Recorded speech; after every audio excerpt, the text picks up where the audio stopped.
I was built to last. You move slow and I move fast, and that's facts. Only I can make a change. Slowly take a step today. I will never be the same, 'cause that's what it takes.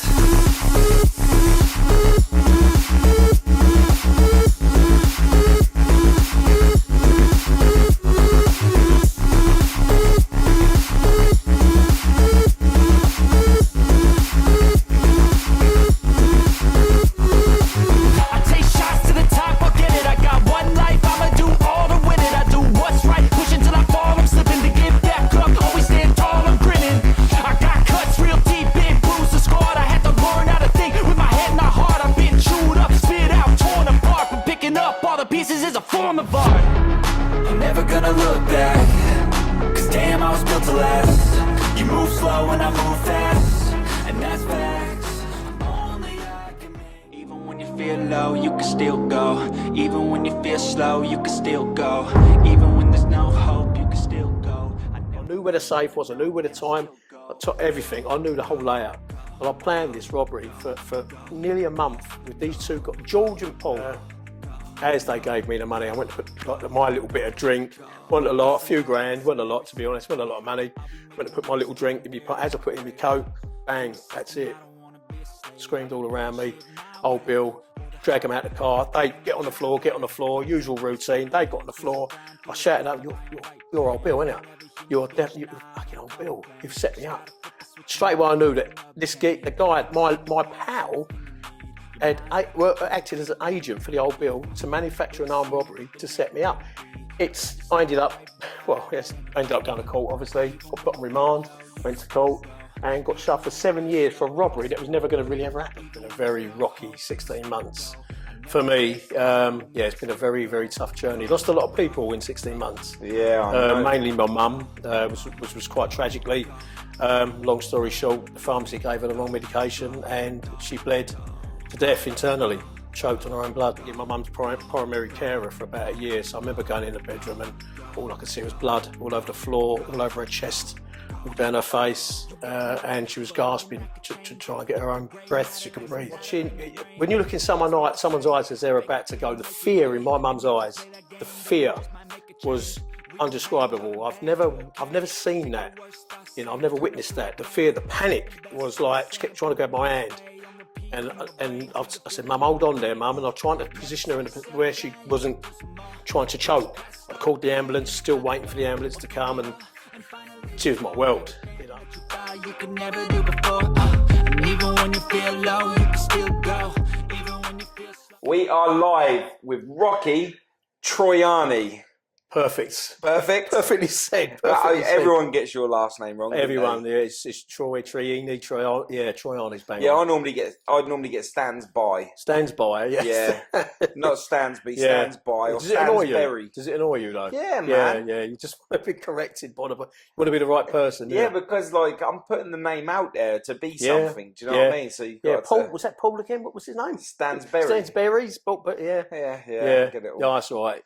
Mate, you've had a hell of a journey, a hell of a life. You've had your ups and your downs, and you're still here fighting for everybody else. Yeah, it's been a very, well, especially the last 16 months, it's been a very rocky 16 months for me. It's been a very, very tough journey. Lost a lot of people in 16 months. Yeah, I know. Mainly my mum, which was quite tragically. Long story short, the pharmacy gave her the wrong medication and she bled to death internally. Choked on her own blood. What? So that's my last vision I see of my mum, which was only just over a year ago. So my recovery from that has been severe. I'm having counselling. I'm having regular counselling from that. But sadly, the last vision I had of my mum was choking to death on her own blood. Quite a vision. Not. I know everyone's got a time limit. Everyone's got to go at some point. But to watch the most precious gift in the world be your mother choked to death on her own blood, it was a vision that will never leave me.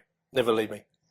Is there anything you can do about we had an inquest. Yeah, we've had an inquest. We've had a long, lengthy inquest, which concluded in February, just past. What I found with everything, regardless whether it be the police, the government, the councillors, everything, there's corruption, and in my opinion, on every level. You know, I found that the medical profession all stuck together. You know, it was an in-house. The pharmacy was all linked with all the medical team. So whichever way angle I went at, even though the evidence was clear, the pharmacy put their hands up to the error. They said, we agree, we've prescribed your mother with fluoxetine, which is an antidepressant. They should have gave her furosemide, which is a water retention tablet. Unfortunately, with that fluoxetine mixed with other drugs that you're not meant to mix with, caused my mum to gastrointestinal hemorrhage, which is GI bleed. So she bled from her stomach and esophagus. And unfortunately, over a period of weeks where she took this medication, her belly was filling up with blood, where she was bleeding internally. Unfortunately, it was New Year's Eve, which was last year. She went to lay down. As she laid down, I heard her screaming, and I couldn't quite. I ended up being my mum's primary carer for about a year. So I remember going in the bedroom, and all I could see was blood all over the floor, all over her chest, all down her face, and she was gasping to try and get her own breath. She couldn't breathe. So, yeah, that's one of the last visions I've been left with. My mum, you know, that was very traumatic because it's not how I envision. I know, bless her, my mum was 82. Everyone says, "I bet it was all right," but she still had more years left in her. You know, that wasn't how she was meant to go. She had, prior to all this medication being given by the pharmacy in error, she was perfectly fine. She'd get up, she'd make a cup of tea, she'd do her own breakfast. She was okay for an 82-year-old. She dawdled about. Prior to lockdown, she was going down the high street doing the shopping twice a week. But you know, that's it's had a massive effect on me from that. I am having counselling. I did find though through the NHS, there's not the help out there that everyone thinks there is. There's not, because 13 days after my mum had passed, I was drinking. I wasn't very aware of mental health at the time. I've always been a bit of a strong character through my life. I've always dealt with issues quite rapidly, quite strongly. But I thought I could deal with that, but I couldn't. So I hit the drink and drugs quite hard for 13 days, no food, didn't eat, just didn't do nothing. And one particular evening, I decided it was a half-hearted attempt to take my own life. I couldn't cope no more. I lost the one thing left in my life was my mum. You know, my mum was Italian. She couldn't read and write English very well, so I'd done everything for her, you know. But, yeah, that was a very, very, very tough time for me, you know, because I lost my world. You know, everything I'd done, I wanted to make my mum proud. I lost my dad when I was young. So that also had a very severe effect on me as a child. Well, I say child, I was 22. So my mum was, I was everything to my mum and she was to me. So, yeah, it's, I'm still not quite out of the woods yet, if I'm brutally honest. I'm still having a lot of counselling because it is still very fresh. I sit at my mum's grave every day. You know, I visit her every day. I sit there every day. I talk to her every day. What things do you say to her? I say, "Mum," I said, "I hope you're having a lovely time with Dad." My mum loved Italy. She's from Italy. My dad always wanted to take my mum to Italy, but where he became ill when I was quite young as well, so he couldn't do it. So I just always say, "I hope you're having a lovely time in Bari," which was where my mum come from in Italy. "I hope you're having a fun time eating all your mussels that you do and your lobster, and just hope you're I hope you're at peace." Because watching, when you look in someone's eyes as they're about to go, the fear in my mum's eyes, the fear was undescribable. I've never seen that. You know, I've never witnessed that. The fear, the panic was like, she kept trying to grab my hand. And I said, "Mum, hold on there, Mum." And I'm trying to position her where she wasn't trying to choke. I'd called the ambulance, still waiting for the ambulance to come. And she was my world. You know, everything evolved around.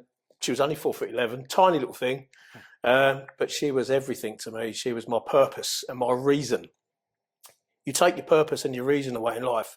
If you haven't got that, then I didn't have no reason to carry on. So ended up in hospital in resuscitation unit in Medway. So that was a very, very frightening experience. Who found you? I tell you what it was. I'll tell you the exact story. I'm not going to lie. I had a bag of weed. And one of my relatives made me a load of weed cakes. I'd been drinking very heavy. You're bearing in mind this is for 13 days straight, morning, noon and night. I hadn't stopped. I remember sitting there in the armchair. It was 2:30 in the morning, looking at my mum's chair where she always sat, and I'd had enough. I said, I'll get the weed. I'm swallowing it. I'm drinking drinking, swallowing it, drinking, eating all these. Nothing's happening. I didn't feel anything. So I thought I had a couple of diazepam tablets. I swallowed them. But all of a sudden, I sat in a chair and I come over really ice cold, really freezing. And I like to think I'm a bit of a spiritual person. My mum was very, and I thought, my mum's here. My mum's come to see me. I said, hello, mum. Hello, mum. I felt really cold, like a very cold presence around me. But at that moment, I felt my tongue twisted in the back of my mouth. And my fingers were, everything was cramping up. And my chest tightened up really, really tight. And all I could feel, my heart was pounding. I thought, this is an heart attack. I'm having an heart attack. I'm having an heart attack. And then that's the half-hearted part of this, because I thought, I don't want to die. I actually don't want to go. I remember ringing the ambulance, which I did, I managed to do, and it just seemed to take forever to ring for this ambulance. I couldn't quite talk because my tongue was twisted in my mouth, but I'm panicking. I'm really panicking at this point because I can't breathe. So, long story short, ambulance came, they took me, but at that point I must have passed out because all I can remember was waking up in a resus unit at Midway Hospital. I'm laying on the bed. I've obviously done an ECG on my heart because of the suspected heart attack. I've got tubes and bits all coming off me, stickers here. So they've obviously, the reason why I came to, because I was doing a COVID test. They prodded me nose with like a bud. And it was that harsh, it sort of made me come to, but everything was disorientated. But I thought I'd died. I thought I'd gone. I thought that was it. And bearing in mind, my mum was still in the mortuary under the same roof of the hospital. I felt a sense of comfort because I'm under the same, I'm here with my mum. But am I going to be with her, beside her in a minute? Am I going to be there? All I can recall was everything, the nurses around me, bits were going on. I remember looking to my right, there were some cupboards, it said resuscitation unit. So I thought, well, I'm in the hospital, but because I was so off my face, so I'm still sort of, bearing in mind I swallowed an untold amount of weed and God knows what else. I remember being sick at one point, but I didn't tell the consultants or the hospital what I'd done. I didn't want them to know because I didn't want to. I just wanted to go. I just didn't want to suffer anymore. I didn't know if I was dead. I didn't know if I was alive. My head's buzzing. I don't know where I am as such, as in like, am I still here or am I gone?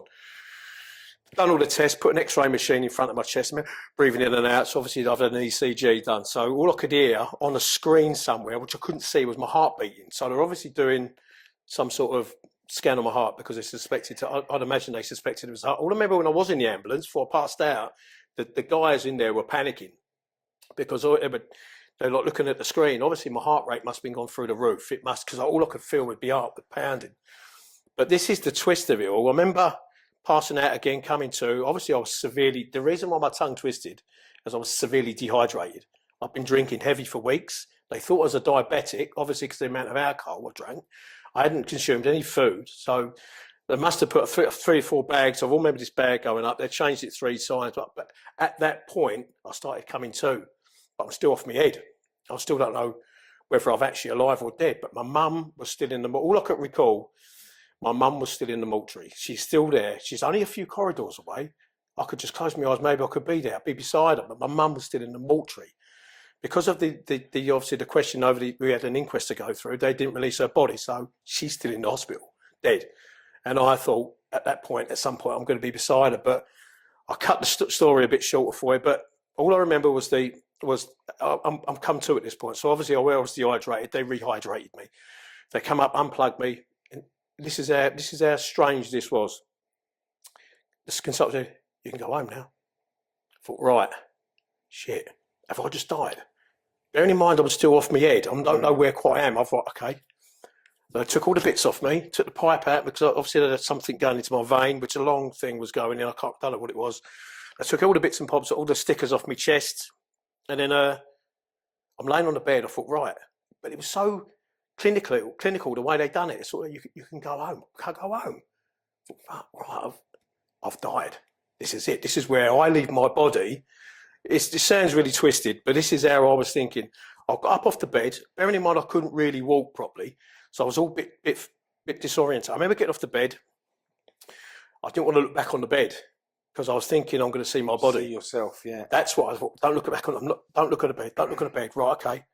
I could hear someone saying something in the distance. Make sure, but I couldn't quite hear what they said. I remember getting off the bed, two double doors on my right hand side. I remember it. I thought, right, I'm going to get off the bed. I'm not going to look back, because if I look back and see me, I know I'm going to be dead. So I walked through these double doors, and there was just no one around. Nobody. It was eerie. There was no one around.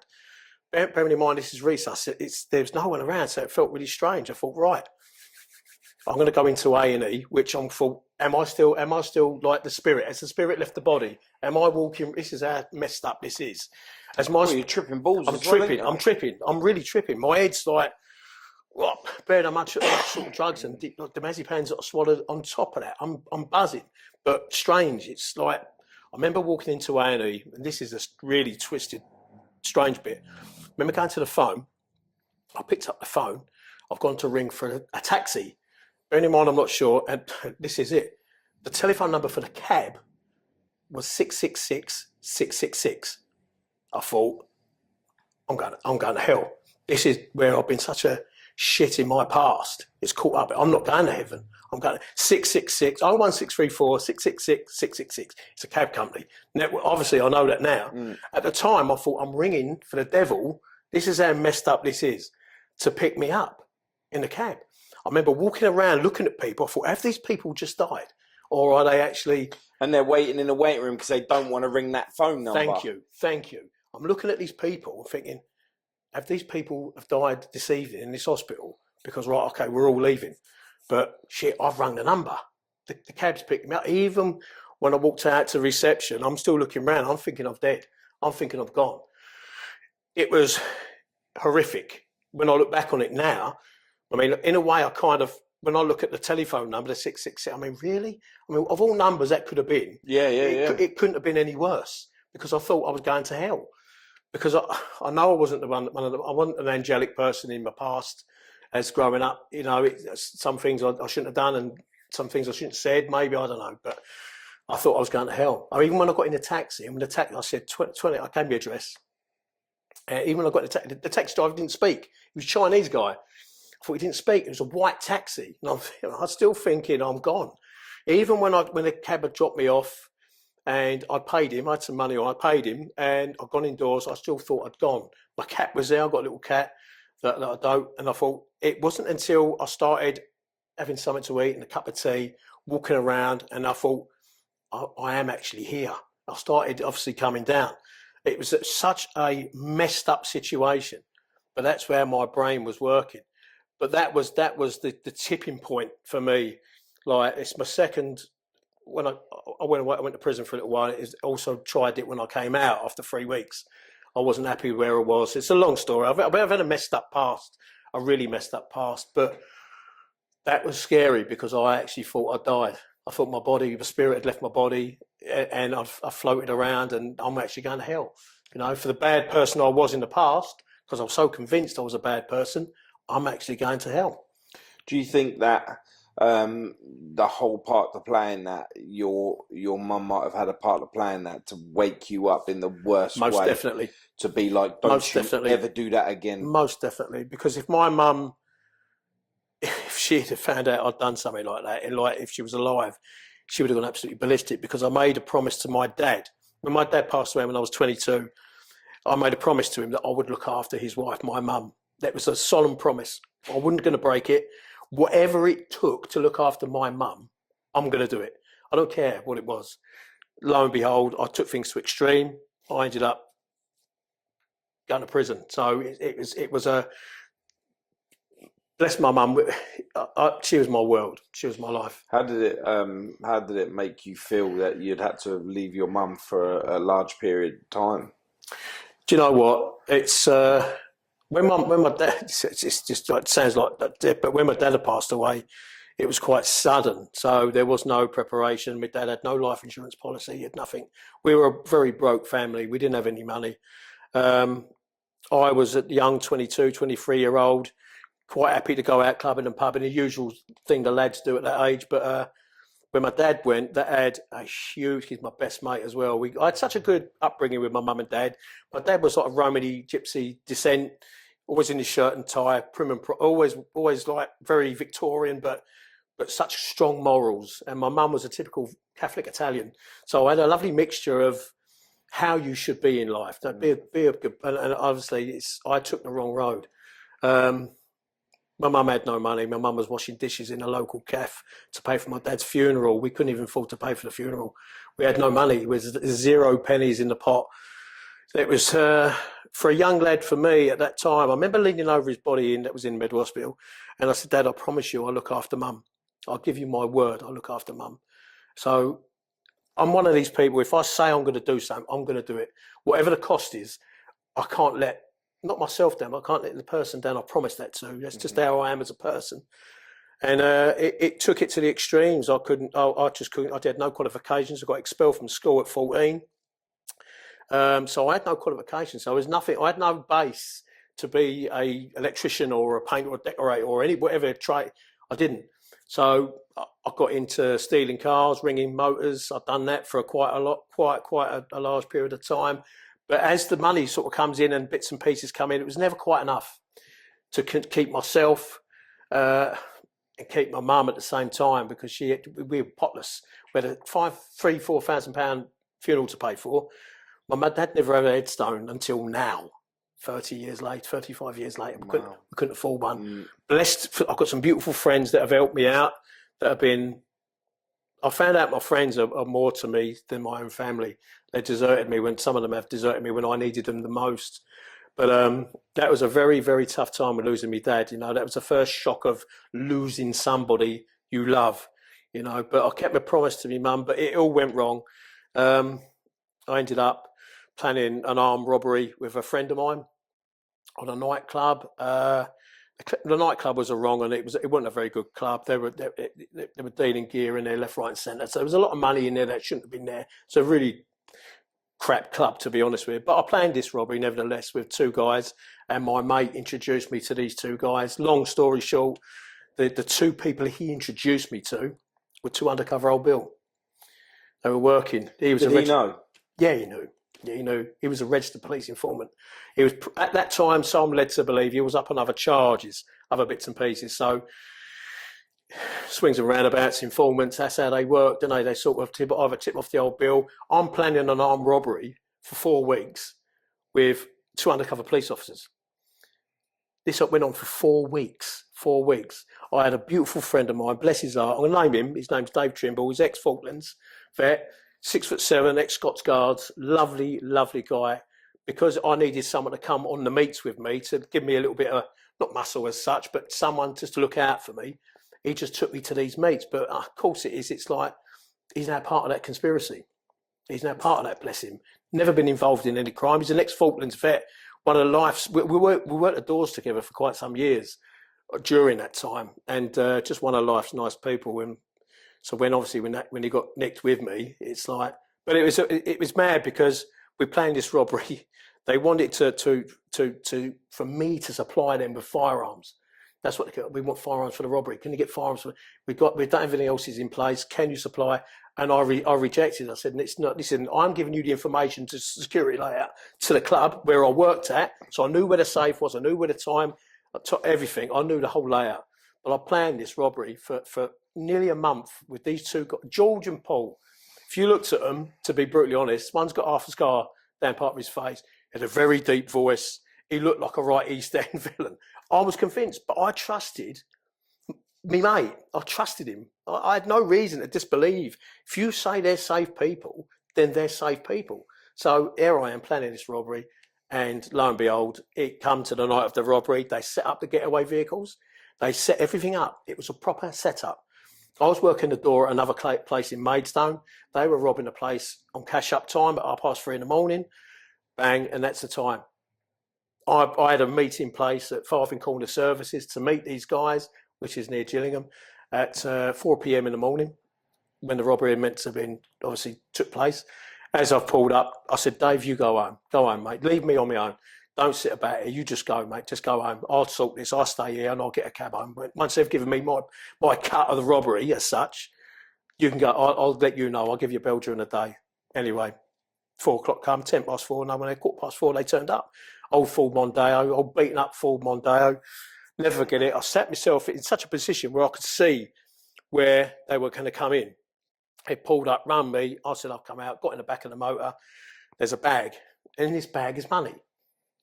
And as they've gone to pull my cut out, I thought, how the f have they counted that money and put it in neat bundles with elastic bands around so rapidly? I thought, something ain't right. I smelt a rat sort of halfway through, but you know, you start thinking, you get paranoid, thinking, you know, is this real? Is it not? Is it happening? Are they going to let me down?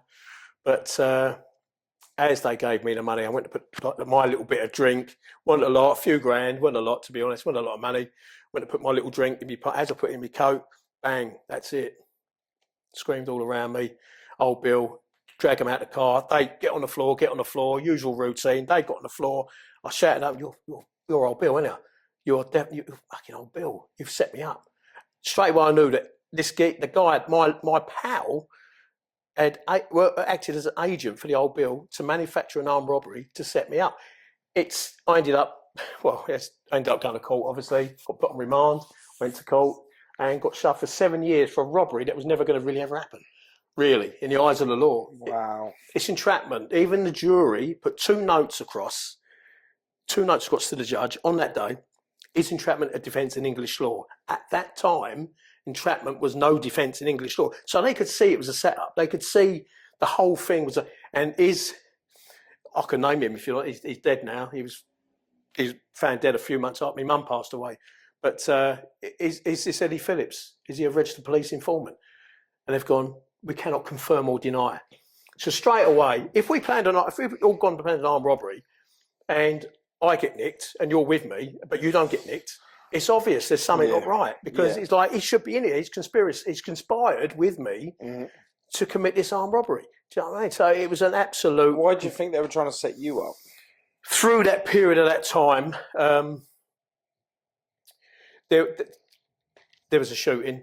They had some reason to believe that I was involved in that, which I wasn't. At the time of this alleged shooting, I was miles away in a club with the management. Everyone's seen me where I am. So everything was where it should be. It wasn't me, but they seem to think. Rumour had it that I had some involvement, but I didn't.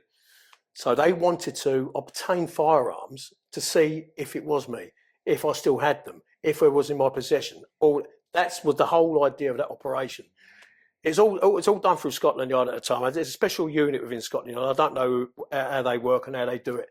Why did they think that you had something to do with the shooting? People talking. I reckon it could be him. It might be. It was speculation, pure speculation, but it wasn't me. Yeah. I mean, that's not enough to charge me. Did they remind you off for that?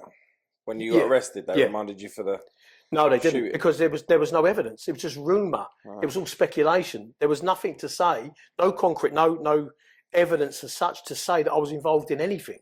No residue on your hands, nothing. When they turned my ass up, bearing in mind when I got quizzed over this alleged shooting, when I got quizzed, they ripped up my floorboards. My then partner said, I reckon the place is bugged. They took the floorboards up. They took sockets off the wall. They ripped this place to pieces. But then they sort of left me alone. So my thinking, they probably bugged the place at the time. I was getting followed by old Bill everywhere. Wherever I drove, they followed me. So it was a nasty situation. It was a really horrible time for me because my mum went through all that as well. So despite the situation I was in, like with my mum, trying to look after my mum, I knew I was going away at some point because they manufactured this armed robbery to try and retrieve firearms that they believed that I might have had. But there was no firearms were ever found. There was nothing ever found at all. Speculation isn't enough to sort of say, well, I know it's it. There was no evidence. But they wanted to say that's how the old Bill worked. They manufactured a robbery to incite me into it to see if I had firearms. And that's how they work. Unbelievable, so disgusting. Saying like, can you get firearms? Can you get firearms? Can you get firearms? Can you get firearms? Can you get firearms? I said, listen, to be honest with you, I think it's your robbery. I'm just giving you the information for it. Then why can't you just go and do what you need to do? But they kept, nothing was ever supplied. But by then, we'd done a month of conspiracy. So with me and Dave, the other guy, he's gone. You know, he's off the scene. But it was just it's a manufactured robbery. It's entrapment. Even the jury could see it was entrapment, but back then entrapment was no defence. What did your friend get? The Falklands do? 15 months. I took responsibility for him. When we stood in, I mean, obviously his military record went for him. You know, it was quite stood in good ground. But Dave, you could. It was quite ironic. I mean, he's 6'7". He's a tall dude. Ex Queen's Guard. Stood on the gates of Buck. He's done it all. Falklands vet, 18 years old. Lovely, lovely guy. You've got me here at 5'6", and he's up there. He's just one big dude. Looks like the Driscoll brothers. It was quite a scene, right? I was going with twins. Oh, mate, unbelievable, yeah. But love his art, man. He's such a lovely, lovely soul, Dave. He's one of life's nice people, and he didn't deserve that. So even the doctor, I said, listen, it's my responsibility. He was there because of me. I asked him to take me to the meets. He's not involved. He's not after any cut for anything. He's just there because he took me there. That's simply how it was. And he got 15 months. So, but then again, he lost his house. So it's not just to get the 15 months is, yeah, great. That's a light sentence. I got 7 years, he got 15. But the poor guy lost his house. He lost friends, people, his relationship. So it's the knock-on effect. Even you get your bit of sentence, it's where it goes from there. It's the stuff that you lose. You know, even for me, I lost. Well, my mum. I see my mum probably 3 times in just under 4 years.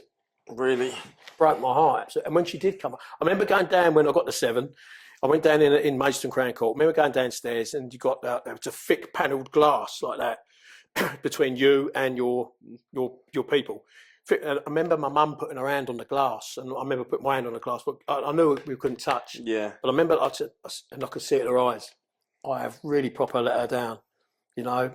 Yes, the robbery would have been a little bit of money for me to pay for my mum's, to finish off the payment for the funeral for my dad and get a headstone for my dad. They knew my weakness, you know. They sort of preyed on you. Yeah, you know what I mean. They knew my weakness, so I wasn't involved in any shooting. There was nothing to do with me at all. You know, nothing. I had no involvement with the alleged time of that. I'm miles away, so they can't put me there. So, but with that in mind, they still would pursue it. They set me up. Did you ever talk to your mum about it? Yeah, I did. Yeah, and how it made you feel and how it made her feel. It broke her heart. Absolutely devastated her, because I made my dad. Bearing in mind, I made my dad a promise. I said, Dad, I'm going to look after Mum. I'm going to take care of your wife and my mother. I'm going to take care of her. So I made a solemn promise, but I broke that. In my eyes, it was such a desperate situation at the time because I took the bait. I shouldn't have took the bait, but I took this bait what they were offering me. I thought, well, a few grand that'd do. I can get headstone at my dad's grave. I can do that. I can help pay my mum a little bit of money for the rest of the funeral, which we was paying off at £20 a week. You know, we were flat broke. We were flat broke. We had no money at all. We had no life insurance policy. There was nothing. So it was such a tough time, you know. And when you go to prison, I remember my first night. I'll never forget it. I'm up on the freeze at Elmley, and I remember sitting in there, single cell. I remember going in there. I remember sitting in there. I sat down. I had my dad's ring on, and my dad, which is only a couple of things he left me. I had my dad's ring. I took my dad's ring off, put it on the table, and I proper cried. I really, I ain't ashamed to say it. I absolutely bawled my eyes out, cried like a little 3-year-old. And I left the ring on the table. I thought, if that moves over the night, he's here to look after me. You know what I mean? So you're looking for signs. I'm looking for signs. But I really did. I absolutely cried my eyes out because I knew the severity of that. My mum's now, what's she going to do? She has to rely on her friends now. Actually, she's going to be fearing how I'm going to survive. There was some family members that were around at the time, but they wasn't committed. You know, they wasn't it's not interested, probably too strong a word, but wasn't committed as much as I was, you know. But not their problem. Not their problem. So I really, that's one of my biggest regrets in my life, because that's going to prison or letting your mum down. Let my mum down, because let my mum down. Going to prison was the step that for like 3.5 years. It ain't big sentence compared to some guys do. But that's a long time when you've got. My mum couldn't read and write English. She just couldn't. It's a long time for a crime you didn't actually commit. I didn't even commit it. You know, they caught me at a weak spot. I needed money, and that was just at that time. It was just there. You know, it's just an offer. As soon as I want to put it in my coat and they arrested, I knew then I'm buggered here. I've had it. But yeah, I lost a lot of respect for myself. You know, I lost a lot. I felt sorry for Dave. You know, it shouldn't have happened to him. He lost this knock-on effect. He lost his house, his relationship, everything went. as the process to that, you know. So Has he spoke to you since? yeah, we're still good mates, you know. We're still very good mates, you know. It's but when I see stuff on Facebook, I mean, like in his beret and bits and pieces, I'm so proud of that guy. And he was just looking. He was because he's the loyal. Ex-military, I've done a lot of training with them. I used to work a lot of doors with guys that were ex-forces, and I loved the way their thought process was, the loyalty. If they say you got your back, you got your back. Yeah. So he said, I've got your back. I'm just going to come along. That's all. Look, I won't, obviously, it'll be all right, but I'm there. So he was just being loyal to me. So I felt I let him down. You know, the guy shouldn't have got a sentence at all, you know, but it was heartbreaking. But we're still good mates. We still speak. You know, we've been friends for, well, crikey, since I was 22, 23. And Did you get the share cells, or is it separate prison? No, because he's such a short termer. Like they then obviously categorise you, and then you get moved off into wherever prison you're going to end up finishing your sentence at, or where they disperse you to, you know. But they separated. Once I obviously got sentenced and everything, they then moved him in. I think he ended up getting, because it was 15 months. He'd done a few months and got a Cat D, so they put him in Stamford Hill, I think it was, or Aldington, I think it was then. I think it's gone now. But yeah, then I got obviously moved off. You know, I went from jail to jail, and then obviously served my sentence. We kept in touch. We wrote to each other. You know, but that was hard. It was an unfair journey for him. Really was unfair journey. Got to walk down there if you need it, mate. Yeah, I wouldn't mind one. Yeah. So yeah, it's a lot of regrets. There's a lot of regrets there. Hell of a lot of regrets there for me. So it's I've made a lot of people's lives a misery, and that's had an effect on me now in my later life. Massively. Really, really has. I regret a lot of things. You know, I've let a lot of people down that I loved, and which is why I do the things I do now, because I was so convinced as a child, even through my childhood. I had a wonderful mum and dad, but it was a certain family member that made my life hell for years. Made me feel worthless, made me feel insignificant. I started weight training to feel like I was a strong person. Yeah, I think what happens in your childhood deffinitely reflects your later 100%. years. And I used to isolate myself. I found, and it sounds, I actually I found prison really easy, because as a child I'd isolate myself all the time, because this particular family member would say, "Oh, you're horrible." Yeah, hated me, never liked me from the moment of birth right the way up Close to bloodline, was it? Close bloodline, very close bloodline. But it's older than me, 10 years older than me. So I was bullied, intimidated, made to feel like an absolute. It affected me as a child. I'd isolate. I'd go in my bedroom and shut my door, and just not want to mix. And that definitely, as well, the prison thing wasn't, in the end, as isolation goes, it didn't bother me. In fact, I quite liked it. Even when I was released, I missed it. I really missed prison. And when I came out of jail, there was no help. There was no help at all. There was no one. You'd only been probation period till your end of your licence finished, and that was it. But there was no direct help. So that, going back to my childhood, it was like I isolated myself a hell of a lot as a kid, because of the bullying and the intimidation, to made to feel worthless, which really, even to this day now, affects me now. Because the reason why I do the charity work that I do, because I believe deep down I'm a good person, and I love to love people. I think the important thing in life is to give, not to receive, but to give. I like to give. I like to help people. I've been like that as a child, but when you've got someone in your ear that's constantly digging at you, making you say, "You're a little shit, you're horrible little boy, go and sit in your room, go away, go lock yourself." I had that for years, which affected me in my later years. I couldn't hold a relationship down. I feel sorry for every relationship I've ever had. I've never been able to hold a relationship, even to now. It was an occasion, I won't go into too much detail, I was locked in the bedroom and things happened. And I've never trusted ever since. I can't. Generally, I'll give trust, but as relationships go, I really struggle to. I love them, but I struggle with the connection. I don't understand love very well. I didn't understand how I'll give it to you, but I'm too scared what's going to come. Do you really love me? I'm not possessive, the jealousy, the everything. Every relationship I had was a disaster. Even to this day now, everything's been because you couldn't connect. I couldn't connect. But the love thing. Do you think that it's because you dedicated your love to a promise? Oh, if I say I love you, if I tell you I love you, I will. If my mum's an example, I will bend the earth. I'll move heaven and earth to put it into one place to commit to you. That's how I am. But when that now in my later years, if that don't get reciprocated back, if I don't get back, I'll get offended. I think a lot of people abuse that word. I think I'm guilty of that in the past. I've been guilty of that. Yeah. Because for you, like myself, I can say that I truly. You have your brothers, you have your sisters, you have your mum, your dad. You say you love them. It's automatic, isn't it? Yeah, of course it is. Of course it is. You know, like we're brought up that we love each other, we look after each other, and that's kind of bred into you. Yeah. But you never ever feel love because it's automatically there. You haven't earned it. You haven't nothing. You just come out. Yeah. You just as soon as first thing you realise is familiarity with face. Yeah. That must mean I love you. And then you get told, I love you, son. You know, anything like that. Yeah. But as opposed to any real love, you don't really know true love until you have a loss. Oh. And then that's when you think to yourself, fuck that. Like you meet birds and you're like, oh, I love you. Oh, yeah, I love you too. Yeah. I've always said it back because they've said it and I couldn't be bothered with an argument. Yeah.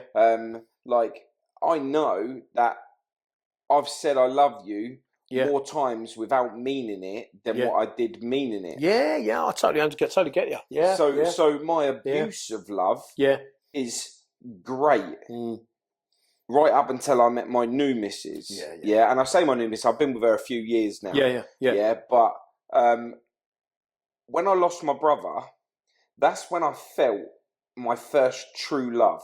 You feel it. Because I lost something really special really that beautiful. I knew that I'd never come back. Yeah. But that's when I felt my first true family love. Yeah. Because I automatically love my children. Of course you do. Of course you do. I don't think you can appreciate love until it's taken away from you. Because you abuse everything in your life. You abuse the time that you have. You abuse the food you eat. You abuse the clothes you have, the house you live in, the bed. Everything is abused. Everything is taken for granted. And people wake up and they're like, oh, it's Monday. Got to go to work. Be lucky that you've woken up. Be lucky that you've got a job. Be lucky that you can get in your car and drive there. Get on a bus, you know, have the money to be able to afford to do all that lot. Fill yourself up with joy instead of depression, because I'll tell you what, you don't realise just how much you actually do have in your life that's a pro over a negative. And if your negative is overpowering your pro, then that's you. You've accepted that and allowed that to be. That's happen. Living in not the fucking basement, that's living in the main bedroom. You know what I mean? Like that's there. That ain't going anywhere. And it's your job as a person to see where you're going wrong. You have to see that it's your fault. You've got to look at it deeply. It's your fault because things are going wrong because I've allowed them to have a room in my house. In my house, you know. And because I've allowed that, I'm no longer the house owner. I'm a lodger. In my own feelings. And because of that, negative things happen. Yeah, of course they do. So I'm projecting that. So then when I'm getting it back, I'm like, hang on a minute, why are you? Who do you think you are? Absolutely agree. You know, and it's not until you wake up and you think to yourself, I need to take responsibility for myself. Which is where I'm at now. I need to do this. Yeah. And I think it's very important that you see that from step by step, from the promise to your dad, the mistake of prison, the being there for your mum. I think all of this you was put on that journey. The 666. The waiting room full of people before you run your taxi to go away. The familiarity that there's. It was like for me when you told me that story. It was like you was being. This was a message from the other side, right? 100%. And it was telling you to be fearful of what you've done. But at the same time, the love was there because they put the cat in the memory. They put you know, they put you under the same roof as where your mum was. Just to let you know that I'm trying not to be harsh with you, son. But you need to learn. You need to learn. You need That's to learn. Exactly it, mate. You know, Yeah, I've always been a kind of a very spiritual person, more recognised now in my later years, but without a doubt, you've hit the nail right on the head there. You know, you've hit the hell. And now I sort of every day I wake up, I found faith on my journey. Even during prison, I used to go on a Sunday. I'd go into church for something to do, or because you were searching for. I was searching for something. Yeah. I was searching. I read a book by a guy called Chris Lambriani. Yeah. And it sort of inspired. I already through the obviously done a very long sentence for went away and he found faith, newborn Christian, everything. But it sort of inspired me to sort of hang on. Let me just I always. Bearing in mind, I brought up quite Catholic. My mum was quite religious. She had a Virgin Mary. She had little artifacts everywhere. Italian for you. Typical Italian. So I always had that installed in me as a kid. Believe. I always had that there. But after reading Chris's book, I thought, I'm going to pop into chapel on a Sunday for that little hour. I'm going to go down there, and I did. Every time, I still do it now. Only last Tuesday, I went to a place called Alresford Priory, and it's a beautiful place. It's a monastery with monks, and it's beautiful. And I take myself into a little tiny chapel there, and I sit there in this silence. But the tranquility from that, the peace it gives me, the sense of, it's just I get an energy from it, and I talk. I say what I need to say. Normally on my own in there, so I go during the weeks. There's no one there. I'll have a little chat, but I found faith pulled me a little bit, gave me something to sort of hold on to. I believe there's something. I'd like to think that we all meet again. I'd like to think that I'm going to see my mum again, and my dad. You're already seeing her. Yeah, you ain't opening your eyes to yeah, it. and I'm not, and that is so true. Because I see my brother everywhere now. I've opened my eyes up to it. Yeah. And I think that he's put himself in place. Yeah. And I think that's the same for you. Did you feel a part of you went?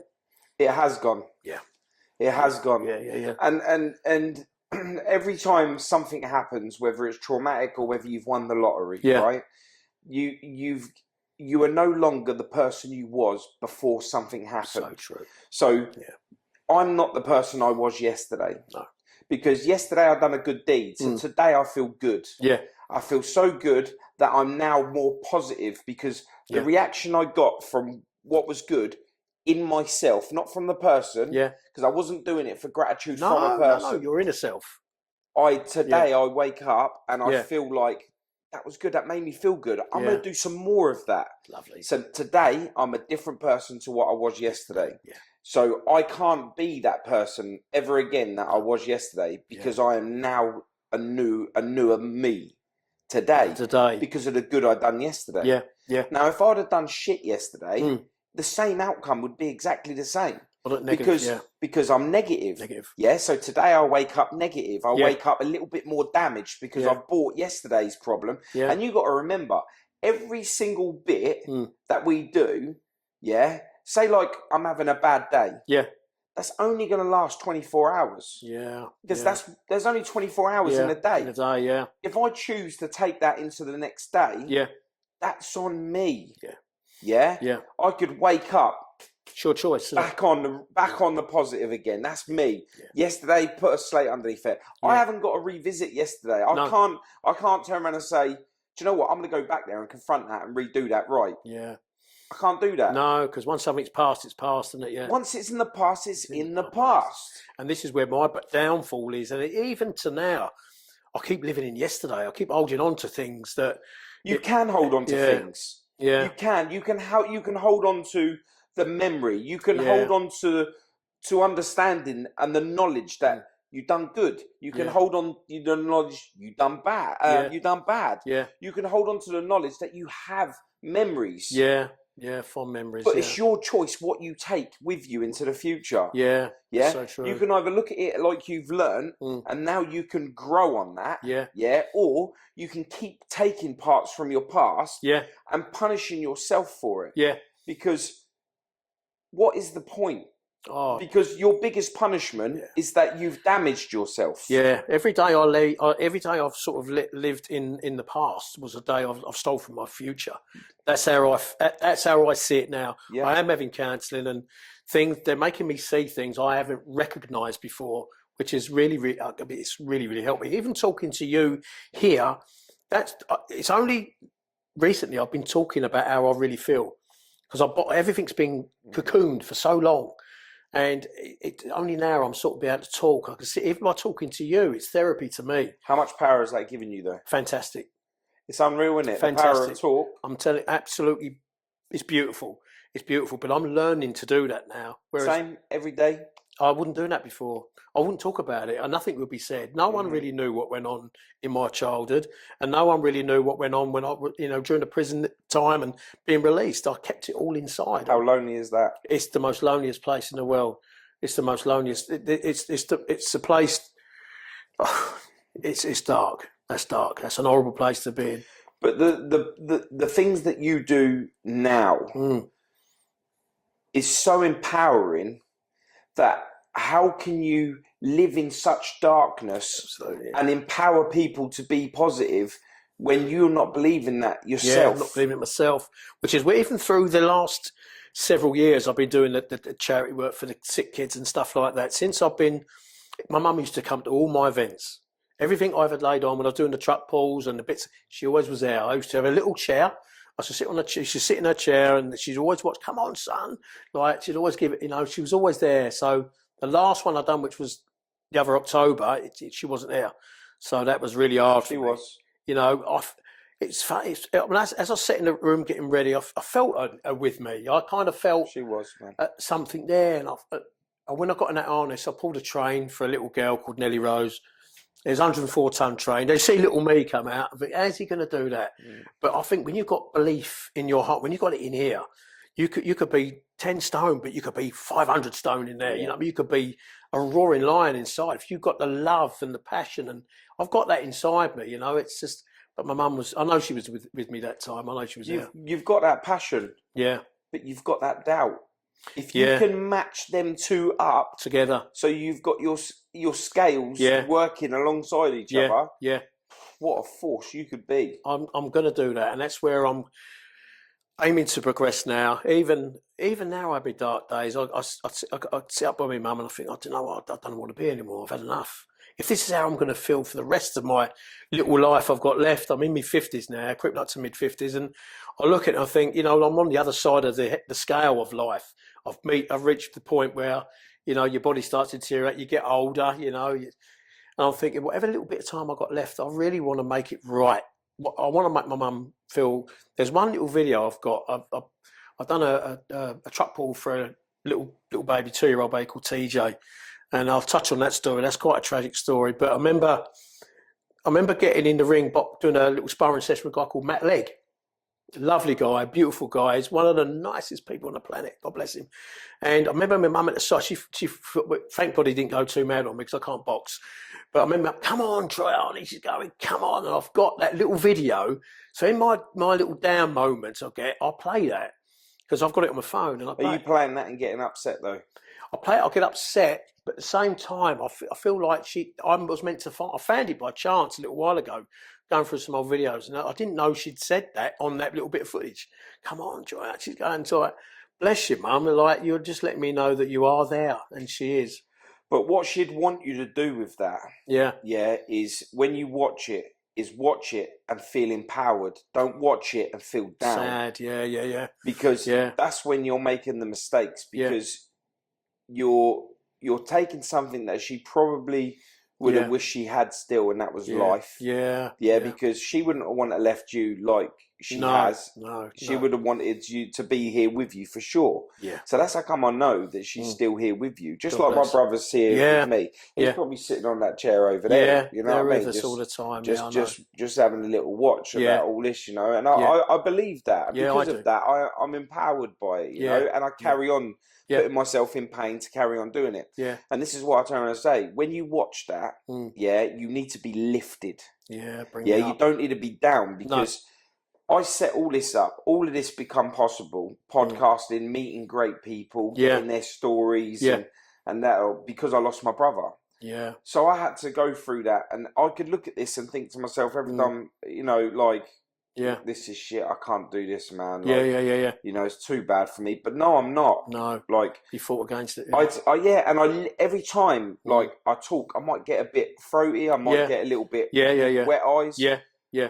But I'm empowered by it because I know You that use he's there, Absolutely. just going at it. Come on, you got this. Don't give up. Yeah. You've got this. Keep going. And this is where you are today. That's where I am. Where you are today, and like with how I feel, I Yeah. can try and pass that across to you, but you need to hear. Yeah, and this is where I'm just starting to learn. I believe everything in life happens for a reason. Everything happens for a reason. To tell my story, I hope by my journey where I'm at now, by the things that I do for the kids and stuff, I hope it gives someone else, like from you, by telling me your story to me, shows me, hang on, I've got a chance. I've got another chance. You have. I've got another chance. I can make something right from the mumble jumble stuff that's gone on in my life. You know, I can take it to where I want to go. I want it to be proud of me. I want my dad to be proud of me because they're very proud parents. You know, they didn't show a lot of love. Because bearing in mind, I grew up in the 70s with it was very sort of Victorian. Bearing in mind, the schools still give you the slipper and the cane. Do you reckon that's like the European way, though? It was, definitely. Oh my God, yeah, without a doubt. My mum wasn't very, she loved me. They both loved me, but they didn't like today's kids. The mum said, oh, come here, son, you know, come here. You know, it wasn't like that back in the early 70s. And like, it wasn't, my mum, maybe it was in some families, no, but in my household, the love wasn't really shown. So I didn't really understand, getting back to the love thing. I didn't know how, I knew how it felt. I know how to give it, but it wasn't really shown. I'm a very cuddly person now. Everyone I see, I'll give a cuddle. Yeah, you've always hugged me. I just love hugging. I love to give, like, you know, I cuddle everyone. I don't care who they are in life. I want to give you love. I don't like people feeling unloved because that's how I once felt as a kid. So how can you give love but won't accept it back? Yeah, that's the bit I'm trying to learn. I'm trying to learn that. When someone says to me, I love you to bits, I'll go away and think, yes, lovely, but do they? I'm questioning it in my head. Do you know why? It's because you don't have belief in yourself that you deserve to be loved. So, but that is so true. And that's one of the points that one of my counselors have picked up on. You know, I've got no self-worth, which is the charity things, the things I do. I want to feel like I am giving. It's such a mixed jumble of emotions. I think you're getting confused with what type of love that you should feel like you deserve. Yeah.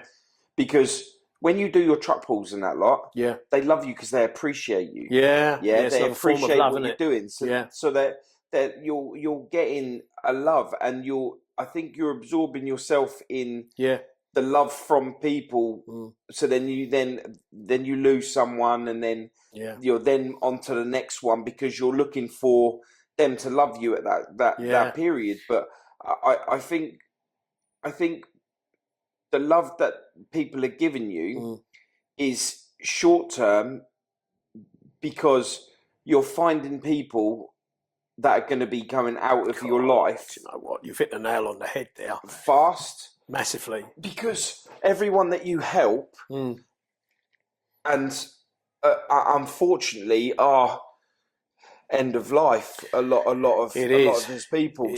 And that's a very valid point you picked up on there, because I'm not like the big charities. No, you've got the cancer researchers.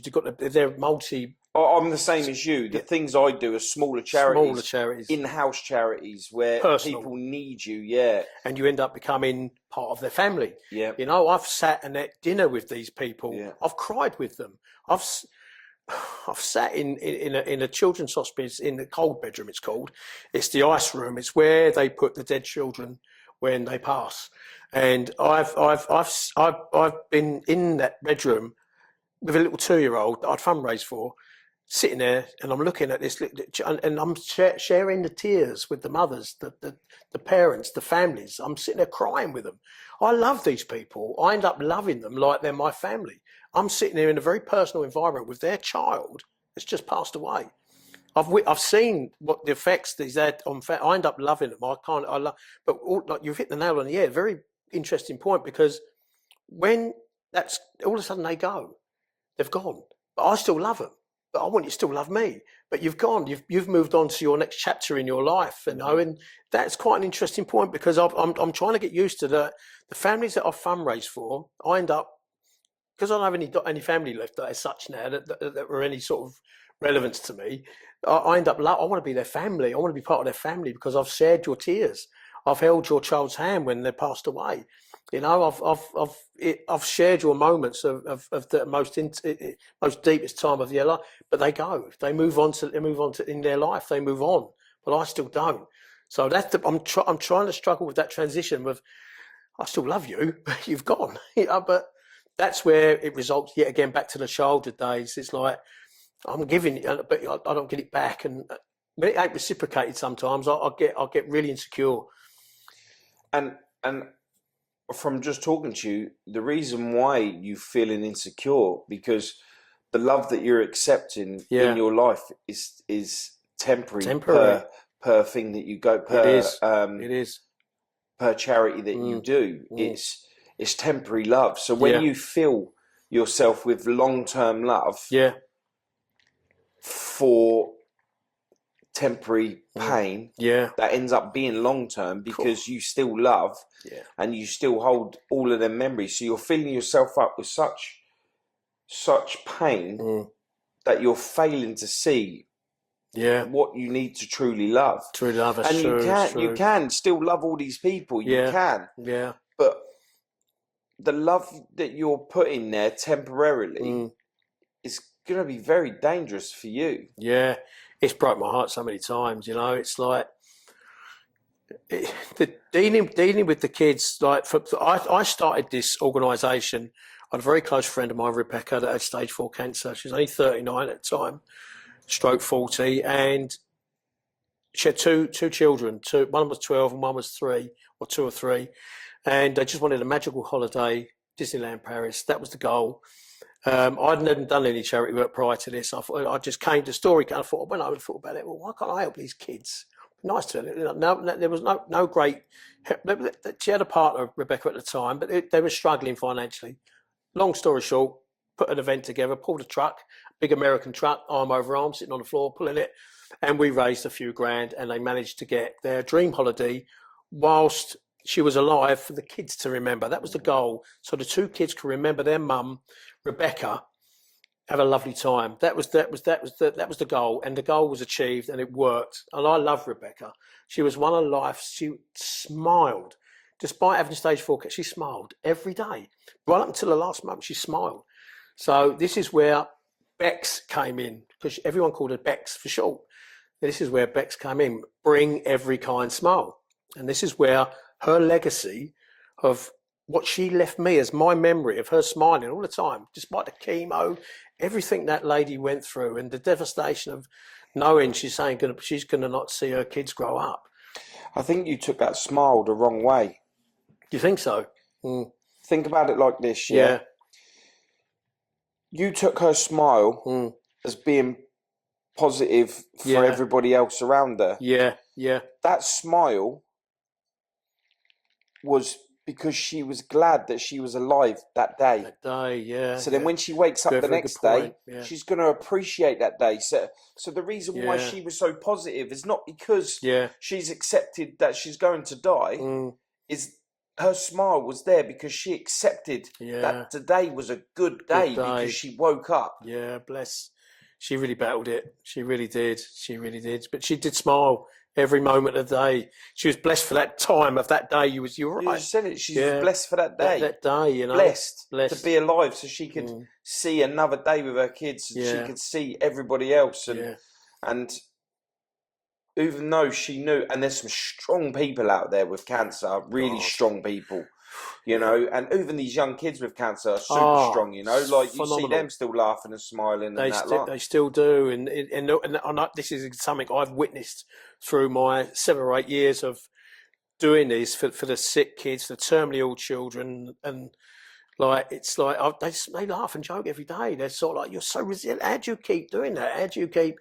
But I think, well, if they can do that in their desperation of they know these kids are not well, and the parents know they're gonna die at some point. You know, sometimes they kind of understand it. Depends what age they are, but that gives me a strength. When I've made a memory for the family, when I've done something, an event, or put something, and I've raised money, and they've had a magical holiday, I had a weekend away, or I sent a limo up to Hamleys, which is what little Lyra I did.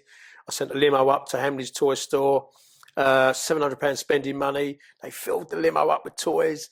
She had a wicked day. Hamleys were fantastic for me. They laid on a show, and they made what a wonderful memory for the mum to have. You know, I get a smile from that. You know, I get such a buzz from that. You know, it's just, which is why Lyra was one of my. I've been fantastic with her. I've loved every one of them, but Lyra was special. She was such a wonderful little girl, you know. But every case I get into, even with Nellie Rose, the little baby, the little TJ, I've done bits for all the children. Daniel, 12, he died last year, you know, an inoperable brain tumour. You know, what was, a few of Rebecca's friends drifted away because they couldn't cope with all the deaths. They were supporting the Becks, but they couldn't cope with all the deaths, the funerals that I'm attending. You know, I go to, that I have to say goodbye to these people. Even the elderly that I've done bits for, you know, I say goodbye to them. I attend them. There's a lot of deaths involved, which has affected me in quite a way, because it's like, but yet again, I'm personal with these. I sit there and have dinner with these people. I'm sitting there in their own home, loving these. But I get very close. Does most people, yeah, they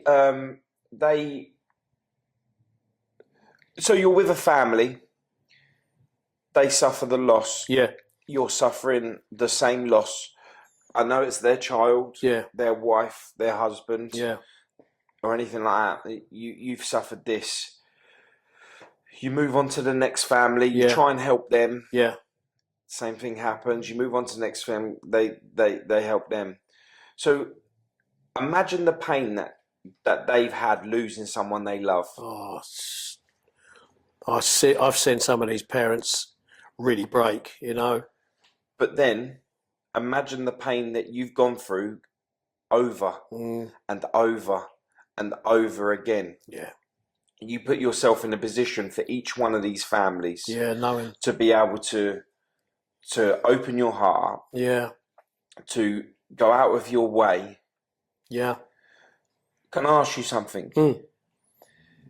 Every time you lose someone and you're that little bit more damaged, yeah, and you've put your heart and soul into it for each one of these families, yeah, when you lose another one, do any of the other families that you've been with throughout the whole time that you've had them losses, do they ever contact you and just be like, after it's gone, and say to you, I know you must be going through it, you know, if you need me, I'm here? Yeah, there's been a couple of families that have sort of come back to me, and because they've gone through similar situations, they sort of, I'm still friends with a lot of them, you know, but they all have moved on, you know, with their lives. But yeah, I do get, the occasional family do message me, if you need me, I'm here. You know, with Lyra's mum, you won't get nothing out of her, because she's, well, even now, she's in a real bad place. Very, very bad place. That's a little 9-year-old little girl. She was a world, you know. You keep pointing at this. Oh, it's my life. Tell us how important this is to you. This is the most treasured gift I've got in my life. I've had it blown up and put on the back of my car, because I've got a little charity car. And this was given to me by a little girl called Lyra. I called her Princess Lyra. I almost fundraised for about 2.5 years. I was with this family. She had an inoperable brain tumour called DIPG. It's like a tumour that's underneath the brain. There was no operation that could have saved the little girl. We knew in time that at some point she was going to give up. There was nothing that could be done sort of medically. But Lyra gave me something so special, because every time I used to run up to that little girl, or she'd run up to me, put her arms around me, she'd cuddle me, or she'd hold me so tight, and she gave me something back that was I'd lost. Like, she gave me love. She gave me real beautiful love. It was so warming. It was so special. I loved her she was like my own. She was like my flesh and blood. I loved her with all my heart. I really, truly did. So she'd done this drawing for me not long before she passed away. And this is me, and this is Lyra She give me hair there, bless her. This is me, and we're walking into the sunset. We're walking into the sunset.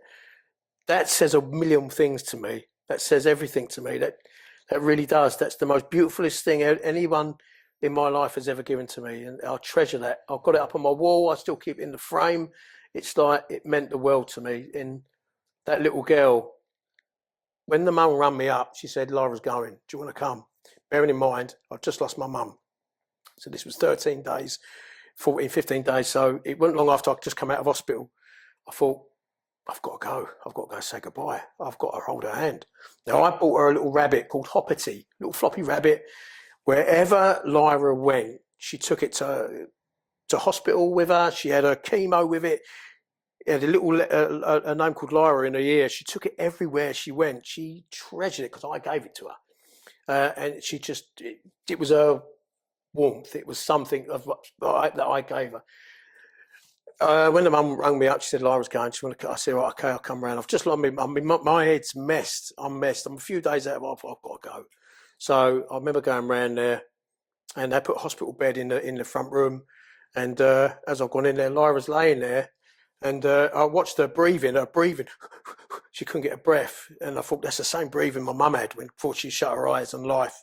It's the same breathing. She was really breathing erratically, and I just held her hand. I held her hand. I said, "It ain't ever goodbye." I just loved her to death. I absolutely loved her to bits. She was watching a 9-year-old slip away like that. I've never experienced anything like that in my life. Watching my mum go was bad. That broke me. But bearing in mind, I was still in that mindset. But seeing a little 9-year-old, I'm looking at what? Come on, God. I mean, what? Why is this? Why is this happening? Where's your strength here? And I just, yeah. And then that was it. She was gone. So then obviously there's the funeral, everything after that, which all kicked in. But watching a little 9-year-old slip away that was the most unfair thing of life could ever shown me, because it's that out of all the kids I've fundraised for, I think that was the most hardest hit I've ever, because she gave me love. She showed me love. She put her arm up. She done me loads of drawings, but this was the most special one she done. And for me, she showed me what love was, and that for me is priceless. That speaks millions of words to me, and that I'll treasure that to the day I close my eyes on this life. But one thing it did show me is that how fragile life is. And now you are right what you say. Every day we wake up, it's very easy for me to take it for granted every day, But my mum and dad blessed me with this life. So sure as hell, I'm not going to let them down again. I'm not going to try and think about taking my own life. I'm not going to do that. I'm going to, for Lyra, I've got all her pictures up on my wall, and you get the cards from the day they're giving the funeral. I've got that up in there, and I'll kiss her every night. I say, "Night, princess," and every morning I say, "Good morning, princess." I feel she's around me. I really do. I feel like she's there. It's just that was out of all the fundraising, the charity work, people attend an event, they have a great day, and then they go home. But it's the months of preparation for that, the months, the blood, the sweat, the tears, and then it is the tears. Obviously, when you've got to say goodbye to these kids. And that's the hardest part of the Becks, to bring every kind of smiles. You bring in these smiles, memories for the families, but then it's the other side of the coin. You flip that coin over, it's the devastation of saying goodbye to these kids, because that was only February last year. So it's and I know the beautiful mum, Vicky, the mum. She's a wonderful, wonderful lady, and she's battled it. Really has, she really has. And I'm never going to be the same person again after that, which is like now when people say we like fundraise for the kids and that, and of course I want to do it, but I'm so scared. I'm so afraid of getting hurt, from that. It's lovely doing things for other people and kids and that, and the elderly people. I do a lot for the elderly now as well. Old veteran, I do a lot of bits for old Ronald Brown, but this for me is Lyra gave me such a beautiful. A little eyes, just I'll tell you how messed up this is. A little while ago, I had a dream, and in this dream I was the funeral director for my mum's funeral. This is how bad this is. That's how my mind's been going. Drugs? No, I was on no drugs at the time. This is a dream that I'm having. This is only recently, and in this dream, I'm working as they prep the body and everything, like working in this funeral directors, and there's a big coffin. When they keep them downstairs when they prep everything, and there's a big coffin in this room. As I walk in this room, I go to look inside the coffin to expect to see me mum, but when I look in the coffin, I see a little girl in a party dress and a little princess dress. That's messed up. That's the vision. I'm looking at my mum. I'm seeing a little girl in a party dress. Is that your mum? It was, that's how messed up that is. That's how messed up that is. The two people are quite, pretty messed up. And I am having cancer at the moment. Things are trying. People see me. The Facebook shows a different picture of what you really are going through. But you've got so much love to give. I know this because I've met you and you've shown me love from Dot, right? Yeah. Everyone, okay, your mum and dad, yeah, they had you to look after them when they couldn't do anything. Yeah. Yeah. You was there and you've done that. You're a good son.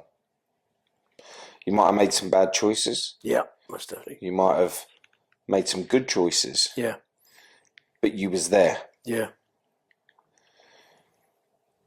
We all do stuff in our life. We have children that's going to end up looking after us when we get old. Yeah. We hope they will. Yeah. And that. That's a wish, yeah.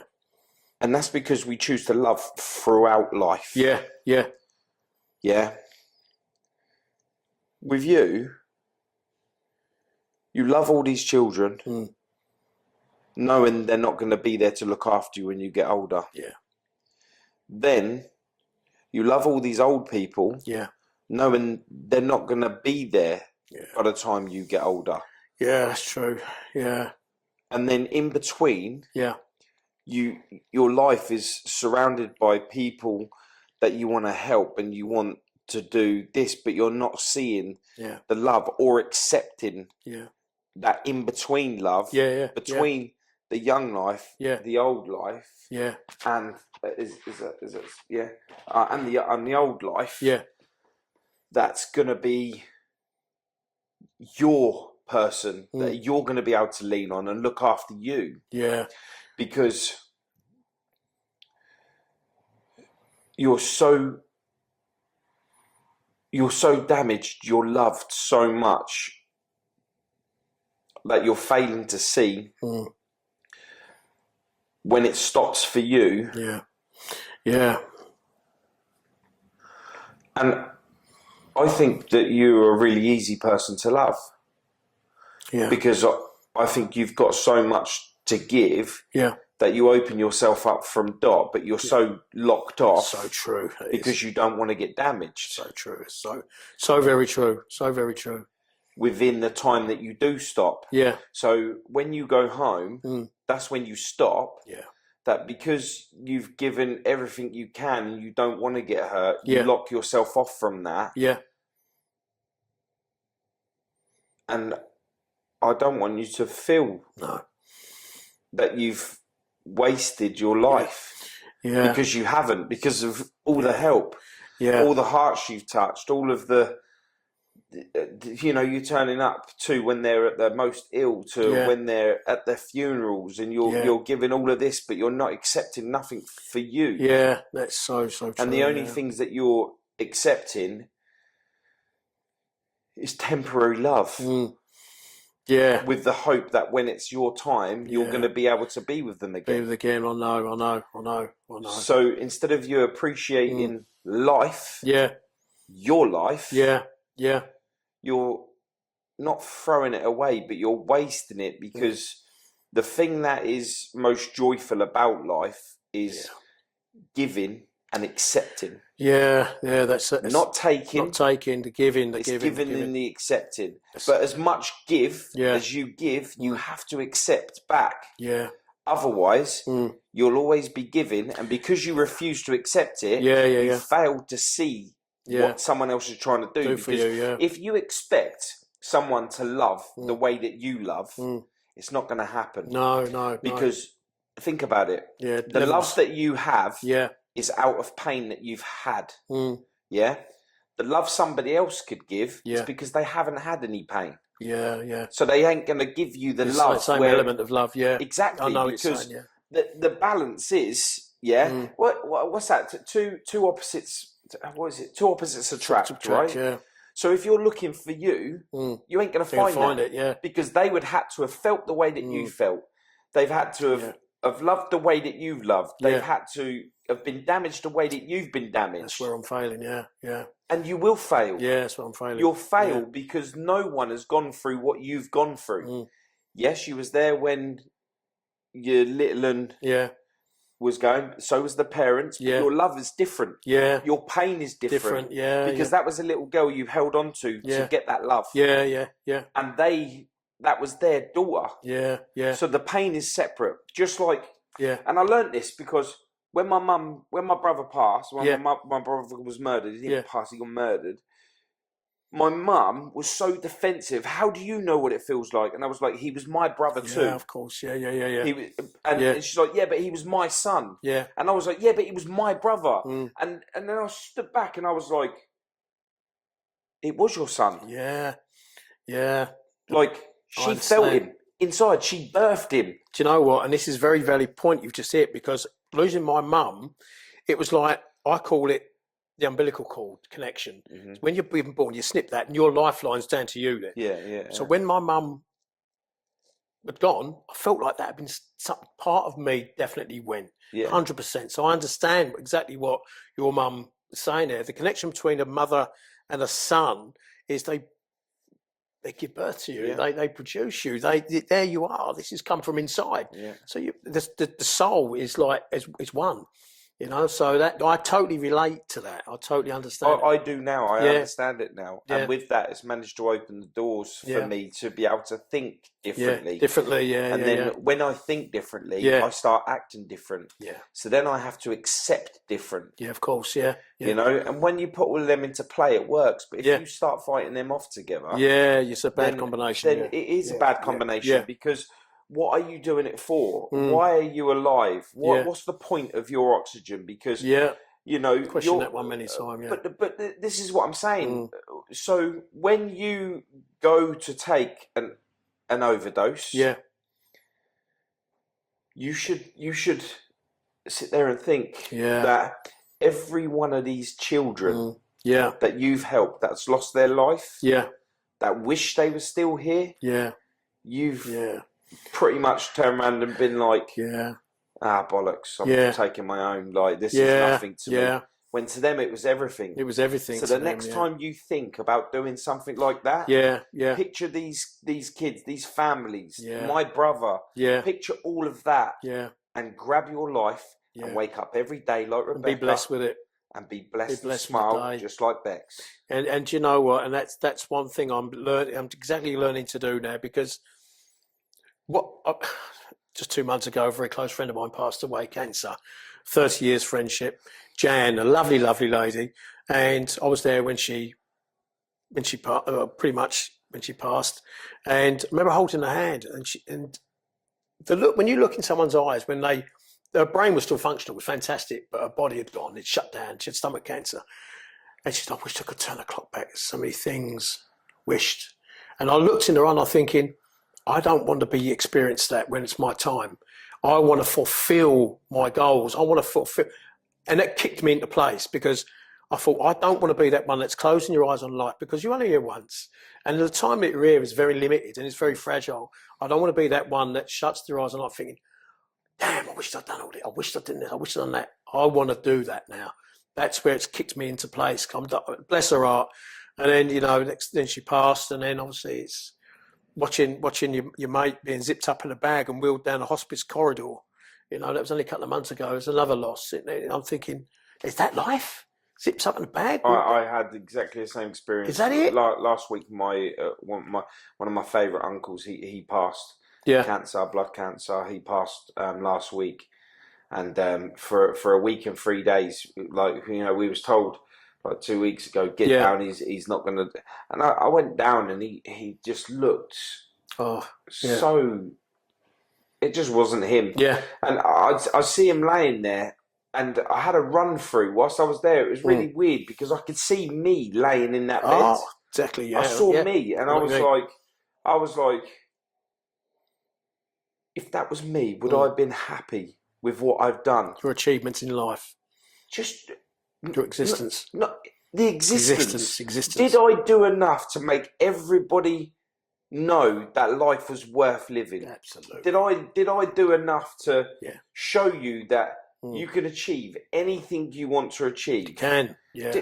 And it wasn't so much like I had the thought that have I got a big enough house? Have I got enough cars? Have I got? It wasn't nothing like so that. It was. What did he leave behind? Yeah. Because he was broke.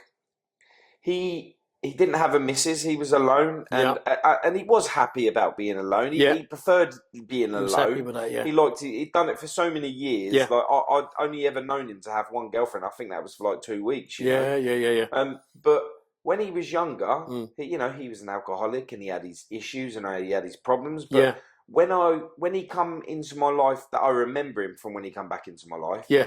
He was just such a pure man. He was a lovely man. So when people said stuff about him, I understood that they had a problem with him. Yeah. But for me, I never got none of that. None of that. So for me, he was like my Uncle Chrissy. Yeah. Great. You know what I'm saying? Yes. Yeah. But when he was laying there, I could see his life was wasted. I know. I could see his life was wasted. That's a reality kick, isn't it? That really is. It's because I remember a promise that me and him made to each other. He said to me, when on my 50th, we'll go to Graceland. Yeah. Go to Elvis's house. Yeah. And I said, we'll do that. I promise you, we're on it. Yeah. And then 55 come round, and he never mentioned it, and then I never mentioned it. And then other years went by, and then he was in the hospital bed, and I remembered. I said, "You know what we never did?" And he was like, "What's that?" I said, "We didn't go to Graceland." And he was like, "Oh yeah." Even he forgot it because he didn't have no ambition to. He was just happy with his life, getting up every day with his day. Just doing his usual allotment crap and just stuff that I just thought to myself, he's a happy old man. Yeah. But laying there, I realised he wasted his life, and I didn't want to be that person. No. And the same experience was just a couple of months ago. Same as that, which is what. Do you know what? We're only here once. I just don't want to be feeling exactly that. I don't want to feel like I've wasted.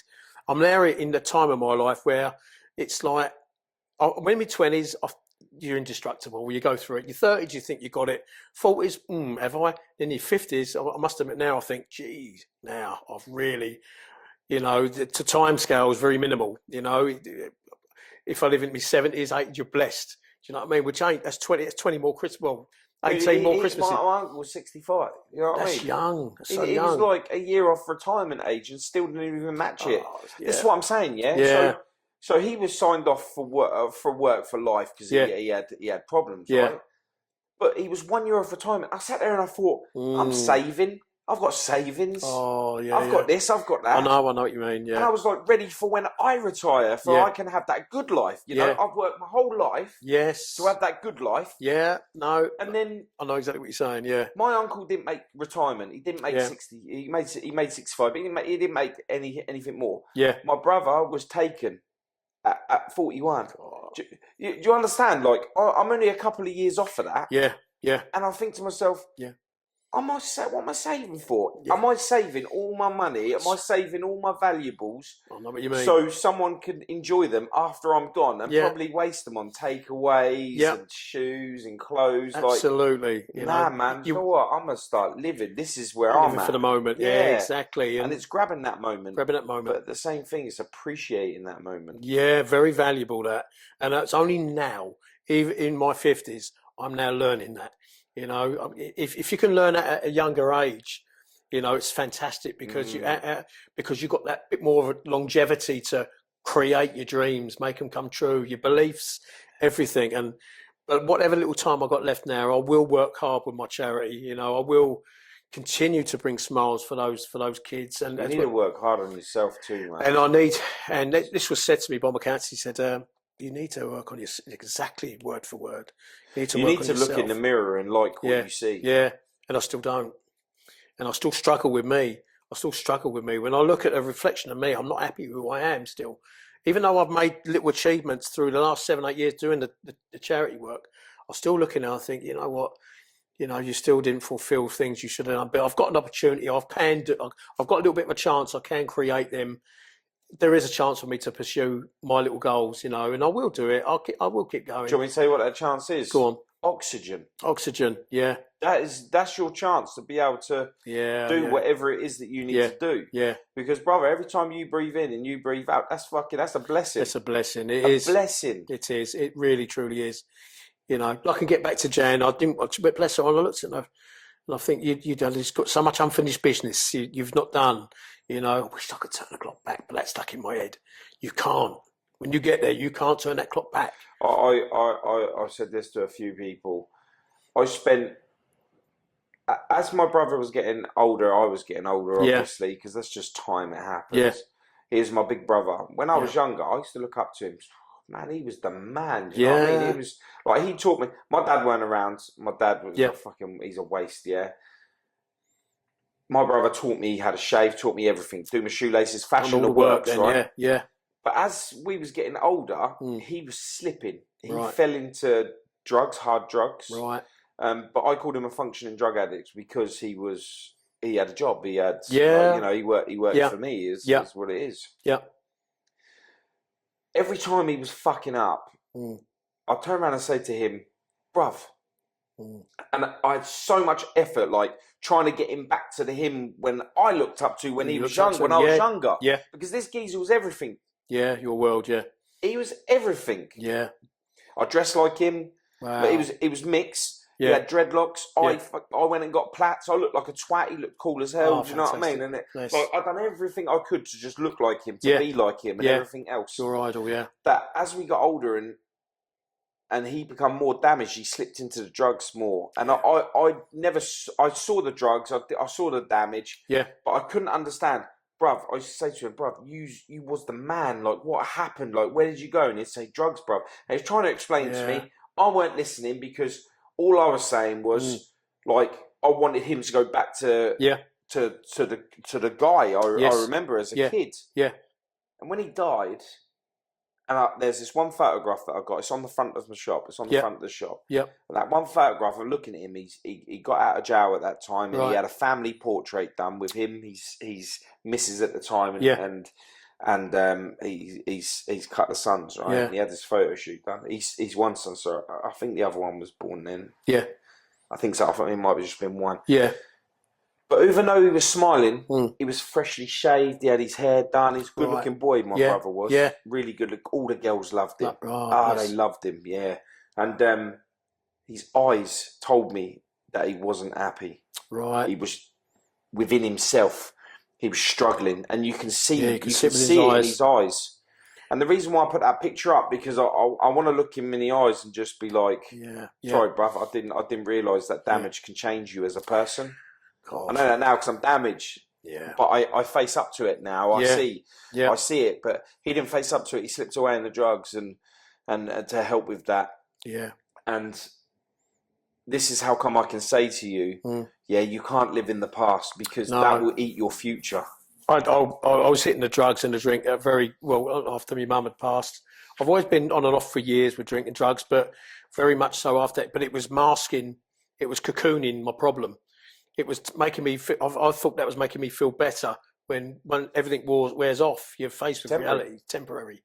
You're faced with reality. So I haven't used anything for quite some time now, for quite a while. But you should look in the mirror and be proud of that. I fought against it. I thought, no, I'm not going to. I'm gonna. I just got to do it. I've got to make a change now. If I don't do it now, then it's going to be too late. I don't want to be that moment when my eyes shut on this world and I've achieved my goals. Think of it like this, that if anything could be a deterrent from you slipping back into drugs and drink to a point where you can't give up and it takes over your day to day.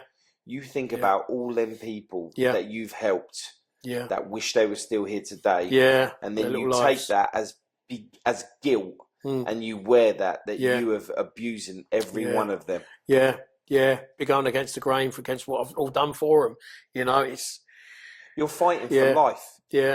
But you are rejecting life, and you've got the gift of being healthy. You've got the gift of being able to wake up every day and live your life. They never had that opportunity. No, I bless. I kept 2 statues that my mum had for donkey's years. One was a statue of Jesus, and one was Virgin Mary. I kept them because they were my mum's. Very personal. Every morning, I bless. I wake up. I normally got the sun coming through my window. I look up at the sun. I say, God bless my day. Bless you. Thank you for giving me another day. You know, and I put my hand on the Jesus statue as well as the Virgin Mary, and I'm blessed for my day. That gives me a smile for my day. I am blessed for opening my eyes. Do you believe that when you say it? I believe it. Now I do. Over the last, I won't lie, over the last year, no, I wasn't doing that. I wasn't doing that, but now I do. I'm realising how fragile this existence is and the minuscule time that you're actually here. I don't want to waste my little bit of life now. You know, I do fight my demons still every day. I do. You know, I still fight them every day, and I just hope that I can continue with the organisation that I set up in memory of Rebecca to keep those smiles rolling, because that's when I get back to like saying we all need a purpose. We need to wake up for a reason, and this is my reason. This is my reason now. This is my purpose. I've got no one else that's any family that was there are not interested. They don't keep in contact. They don't bother. So that's quite a lonely, isolating feeling, that is. But blessed. I've been very blessed with some very good friends that have pulled me through. My mate Clint, he rings me every day. Every single day he rings me. And Sean from Reps and Sets Gym is Mrs. Coach. A little while ago, he took me to church and sat there and listening to everyone else's. When I sit there and I listen, everyone's got a story.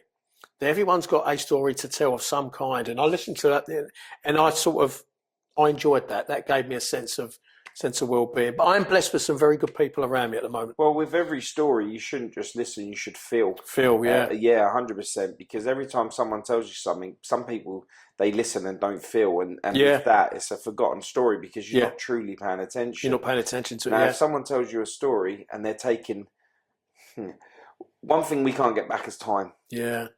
So if someone has given you the time to tell you something about themselves, absolutely, absolutely, then you should take time from you. So you're gifting each other personal time. Personal time, very valuable. Very, very, very valuable. Very valuable. And every time I sit and do a podcast, an hour, 2 hours, 3 hours, you know, that's 3 hours or 2 hours of my life.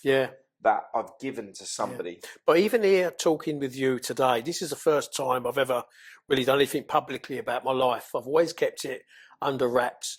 I was so nervous coming here today. I had a bit of anxiety. I'm trying to, I'll be all right once I get here. I'll be okay. Because I've never really spoken about it. I'm only just doing that with a cancer at the moment. This is my first time I've actually sat down with you and viewing it publicly. That I hope someone from my little experience, as well as yours, what you've gone through, is that someone learns something from that and not maybe fall in the trap that I did, you know, and hopefully something good can come from it. And this is the whole point of my channel. Absolutely, you know, fantastic work you do. Is pulling out, like, you know, you could be at your lowest and feel like there's no return. You could be at your lowest and believe you're not good enough for destined for great things. And every single person that sits in my chair is true testament that no matter how low you are, no matter how much you feel like it's the end, there is possible change, and you can change. You've got to want to do it. You've got to believe it. Yeah, that's true. And you've got to look in the mirror and believe yourself that you are worth loving. Because, brother, from the first moment that I met you at Holt and Leach's event, see, that hit a spot for me. That story that hit. I related to that. You know, it's like I didn't know the family in question. I know I'd done that donation, but that hit a nerve with me. That got me. So when I'd done that from here.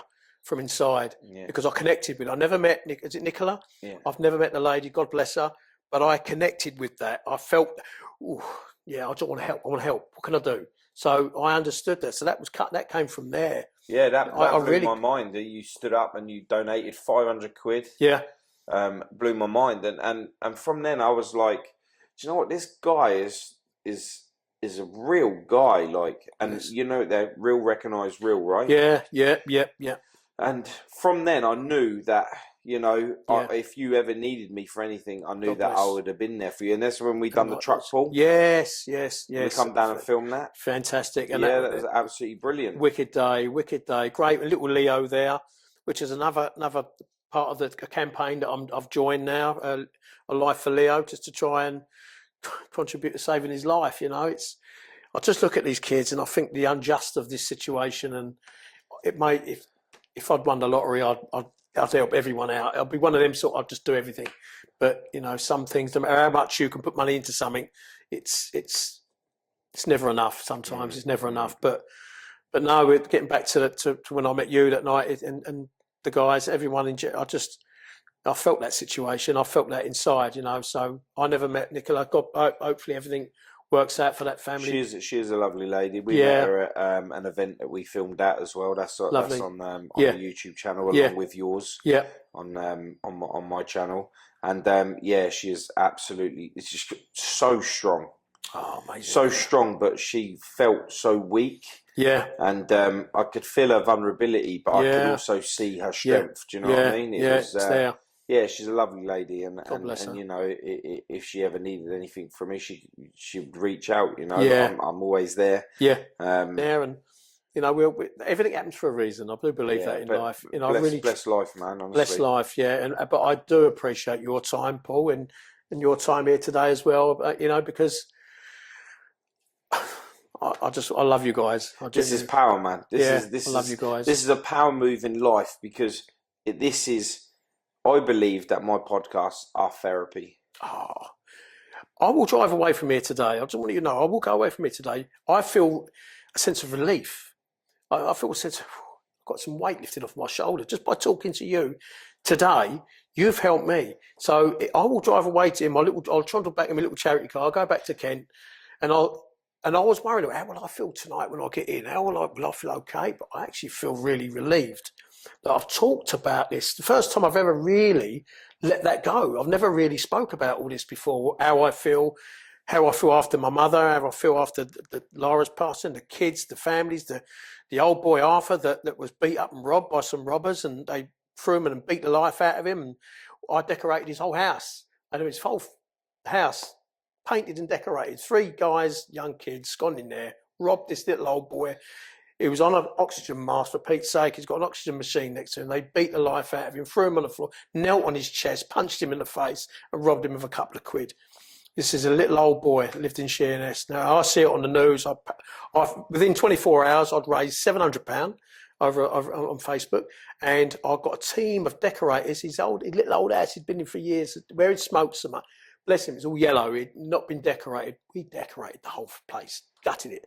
New carpets, the lot. And when I walked in, he said, "Thanks, son." Like, it's a little old boy, no one around him. "Thanks, son, for that." A little while later, he passed away.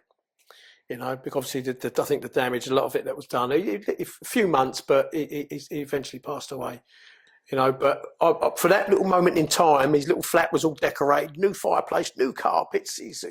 He's feeling happy, you know. And I gave him £700 back, you know, which I made sure that was put into a bank account, not cash, because the 2 guys wasn't caught, 1 was banged up, 2 guys still got away, so it could have gone back again. But God forbid they never did. But sadly, yet again, another loss. Little old Arthur, little old boy, mid-70s. You know, stories like that, I've got to help him. I can't walk away from that. Yeah, and you should carry on doing what you're doing, and that's where I'm going to keep going. I've got nothing but respect for you for that. But you've got to find your life too. Yeah, I've got to find who. I have. I know that. I know I've got to do that. I have got to do that. I still sit. Like I say, I go to the cemetery every day and I chat with my mum, and a lot of things I've not really dealt with inside. I know I'm going to have to deal with them. I've got to get things. I've got to take this next, because it's a new chapter. I've gone full circle. all my family have got everything I've loved has gone. So now I'm back to the start with this new chapter, thinking, right, where do I go from here? I'm on my own. I'm on my own. You know, where do I go? It's like that's the bit I'm lost at the moment, because I can't quite find my feet. I think it's very important that you find yourself able to not feel alone. Yeah. So for you to be able to do that, you need to work on yourself and find you. Because once you've found you, and you look in the mirror and you feel like, you know what? Yeah. I feel like I need to be loved now. I feel like I'm ready for that. Yeah. But the longer you keep leaving it, the older you keep getting, the more stubborn that you will be, and the less likely you will have. You be with it, No, I know. I'm going to get there. I will get there. I'm going to keep persevering. I'm not going to just throw the towel in. I've been too close to throwing the towel in, you know, and I now realise that I've got to make a change. If I don't sort myself out now, then I'm going to be 60 before I know it, and then I'll be too old to do anything. I certainly ain't putting no more trains or trucks, that's for sure. I'll get everyone else to do that, but but I won't give up on my little organisation. I will keep bringing them smiles, helping the elderly. I do Sunday meals for the elderly. You know, I do local pub, do meals, and I get them delivered to the elderly people, and they have their little Sunday roasts. There was little Jan, not another Jan, had her hair done a little while ago, bless her, for her 80th. I got her hair, she looked all, she wanted a pink stripe across her head. She said, I just want to be rebellious. She said, oh, you have whatever you want. Had her hair done. I love doing all that. I love doing all that, because it's like, I drive away and I think, yeah, they're smiling, that's it. Love it. A beautiful, just lovely seeing people smile. And I love to love, and I love to see people smile. I love to. There is someone out there for you, man. Well, there is someone out there for you. I'm not saying you have to be in a relationship. I'm just saying there is someone out there that's given up on humanity. That's given up on men because they've just been abused. Left, right, and centre, mate. So, like, don't shut yourself off. For that opportunity in your life, because I'm not saying it'll complete you, but it will humble you. But it will humble me. Yeah, you're absolutely right. But today's been good therapy for me. First time I've really done anything like this in my life. So I'm always on the end of the phone, man. Yeah, no, I know that, Paul. I love you to feel. You know, I feel when I say I love you, I love you. I really, really do. When I say I'm your brother, I'm there to. I've had my loyalty tested in the dock for one. You know, I'm willing. I'm making my mum unhappy because I'm going to go away here. I'm taking responsibility for me, mate. My loyalty's been tested. If I say I'm loyal to you, I'm loyal. I'm not going nowhere. It's just my mum and dad brought me up like that, despite their Victorian attitude that they had, and they weren't. They showed me respect, and again, it's what happens in your childhood. It moulds your later years. Yeah. You know, it really does. But it does mould your later years. Yeah. But it shouldn't control your later years. And this is where I'm going to have to define the two and sort of work that out. Do you, for all the stuff that happened to you, being locked in that room and all that stuff that happened to you, do you blame yourself? Yeah, to a degree I did. Yeah. Now? Yeah. Now I'm learning because now I'm talking about it. Now it's for the first time in over 50 years. I'm beginning to talk about these things. I'm learning. I'm beginning to realise, hang on, it wasn't my fault. It's not your fault. It's not my fault. I'm beginning to hang on. These certain things shouldn't have happened. But you know, I'm like 7 years old. You know, I'm a kid. I'm a child. For Christ's sake. You know, the babysitter got me, mate. The babysitter got me. Really? Yeah. And I was like, what did I do to? Did I do anything that made them feel like that was okay to do? You know? You know what? It's not my fault. No, it was their fault. They're disgusted, not me. You know what I mean? Yeah. And I own that it wasn't my fault. Yeah. And I'm happy to know that I know for a fact it was not my fault. Yeah, absolutely. So bro, the best advice I can give to you on that front is do not blame yourself no matter what, because you were the child, they were the adults. Yeah, and this is it. This is exactly where it's carried. You know? But that I struggle to believe in anyone. That affected me so badly. But it's now I'm beginning to come to terms. Hang on, it really might. I'm 7 years old. Yeah. I'm a child. Yeah. You know, but I'm learning now. I'm learning more about myself. I think because now I'm spending a lot more time on my own as well. I'm reflecting on a lot of things, and plus my counselling as well. And this feels like counselling today as well. This has helped me today to talk to you, and it's nice to talk to people that you can relate to as well, that kind of understand your feelings. Yeah. You know, I was dealing with other counsellors from some mental health authority, and it was just like they've learnt their world out of a book. Yeah. I didn't connect. There was no connection there. It didn't work for me. But today, even by doing this today, Paul, has really genuinely opened me up. I can talk about my feelings. You know, I can talk how my experiences are for the losses and things that I've done, and it's okay. It's okay to let things out. You know, and people to reflect their lives to me as well, which I respect as well. No, I respect you, man, and you keep doing all the things you're doing. I'll support you in every way I can. Thank you, Paul. And may our future be blessed with true love for ourselves. God bless you, Paul. God bless you. I'm little with you for every journey. God bless you. Thank you so much, man. Love you, Paul. Thank you. Thank you, mate. God bless.